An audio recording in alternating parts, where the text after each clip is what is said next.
मध्य प्रदेश के मुख्यमंत्री शिवराज सिंह चौहान ने समान नागरिक संहिता की पैरोकारी की है, यानी यूनिफॉर्म सिविल कोड। वो साफ साफ कह रहे हैं कि मध्य प्रदेश में सिंगल पत्नी का कानून भी लाएंगे।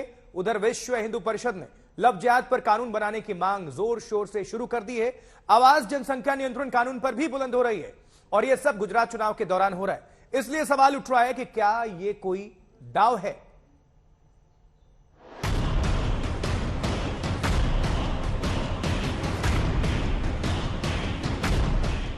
गुजरात में चुनाव तो सिंगल पत्नी का दाव।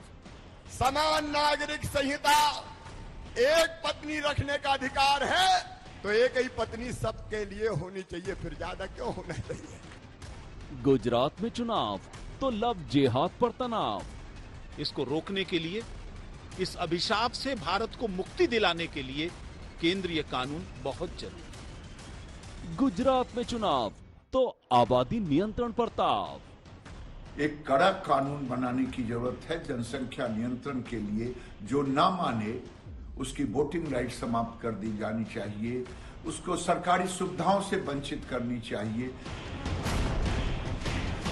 एक मुख्यमंत्री, एक केंद्रीय मंत्री और एक बीजेपी के सहयोगी संगठन वीएचपी के बड़े अधिकारी, तीन बड़े चेहरे सामने। गुजरात का चुनाव और तीन ऐसे मुद्दे जिन पर हमेशा से विवाद रहा, तनातनी रही, हिंदू मुसलमान का सवाल रहा। गौर से देखने वाली बात है, मध्य प्रदेश के मुख्यमंत्री शिवराज सिंह चौहान कह रहे हैं एक पत्नी का कानून लागू होना चाहिए, यानी समान नागरिक संहिता की वो पैरोकारी कर रहे हैं। वीएचपी के संयुक्त महासचिव सुरेंद्र जैन लव जिहाद पर पाबंदी का कानून बनाने की मांग कर रहे हैं और केंद्रीय मंत्री गिरिराज सिंह याद दिला रहे हैं कि वक्त आ गया है जब जनसंख्या पर नियंत्रण का कानून भी जल्द से जल्द बन जाए। तो सबसे पहले आपको मध्य प्रदेश के बड़वानी ले चलते हैं, जहां शिवराज चौहान एक कार्यक्रम में शामिल होते हैं और एक पत्नी वाले कानून की हिमायत करते हैं। मैं तो इस बात का पक्षधर हूं कि भारत में अब समय आ गया है कि एक समान नागरिक संहिता लागू होनी चाहिए। एक से ज्यादा शादी क्यों करे कोई? एक देश में दो विधान क्यों चलेगी? एक ही होना चाहिए। और मध्य प्रदेश में भी मैं कमेटी बना रहा हूं।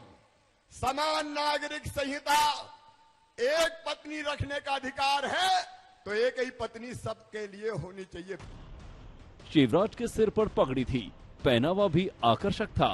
मंच पर चहलकदमी करते हुए शिवराज ने बड़ा ऐलान कर दिया। मध्य प्रदेश में कमेटी बनाने की भी बात कर दी। मध्य प्रदेश में शिवराज सरकार कमेटी बनाएगी। गुजरात में कमेटी के गठन को कैबिनेट से हरी झंडी मिल गई है। उत्तराखंड में फाइनल ड्राफ्ट तैयार हो रहा है।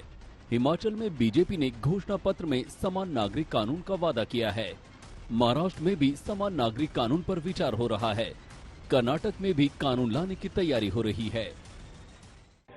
जो हमारी समिति बनी है गुजरात में यूनिफॉर्म सिविल कोड का, उस समिति का रिकमेंडेशन अक्षरशः हम लागू करेंगे।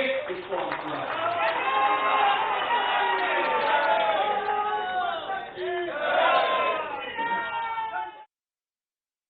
जाहिर है समान नागरिक संहिता पर बहस ऐसे वक्त में जोर पकड़ी है जब गुजरात में चुनाव आधे रास्ते में है। शिवराज चौहान ऐलान तो मध्य प्रदेश में कर रहे हैं, लेकिन असली घमासान तो गुजरात में ही है। हमारी पार्टी यूनिफॉर्म सिविल कोड के खिलाफ इसलिए है क्योंकि वो अल्पसंख्यक समाज, आदिवासियों, दलित के लिए यूनिफॉर्म सिविल कोड होगा और मेजॉरिटी कम्युनिटी के लिए वो हिंदू कोड होगा। तो आर्टिकल 29 के तहत मुझे अपने कल्चर का प्रोटेक्शन का अनफिटेड राइट, फंडामेंटल राइट है मुझे। तो भाजपा ये मेरा कल्चर का राइट मुझसे नहीं छीन सकती।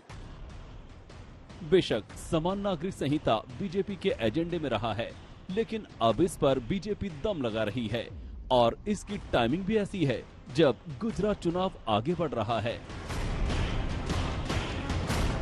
बड़वानी से जैद अहमद, पटना से रोहित सिंह के साथ अमित भारद्वाज, दिल्ली आज तक।